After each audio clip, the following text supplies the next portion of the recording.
மேகலத்துல நான் போட்டோ எடுக்க போறேன். கொஞ்சம் கிட்ட வந்து உன் முகத்தை காட்டு. அத பத்தி கொஞ்சம் சொல்லுங்க. எனக்கு அது ரொம்ப பிடிக்கும். எங்க கிட்ட இருக்கிற ஃபேரிஸ்லயே இது ரொம்ப ஸ்பெஷலானது. எங்களுக்கு இது ரொம்ப பிடிக்கும்.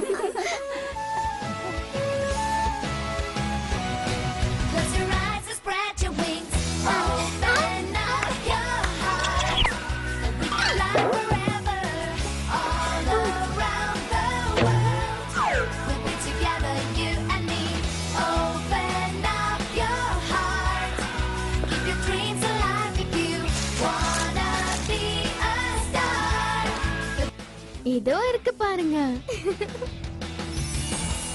இங்க பாரு, நிறைய பேர் பெட்ஸை டவுன்லோட் பண்றாங்க. நான் இங்க இருந்து அப்லோட் பண்ணிட்டு இருக்கேன். எல்லாமே அவங்களுக்கு வெப்சைட்ல இருக்கு. நாம இங்க இருந்து அனுப்புறத அவங்களால அங்க டவுன்லோட் பண்ணிக்க முடியும் தெரியுமா? சாரி, க்ளோஸ் பண்ண வேண்டிய நேரம் வந்துருச்சு.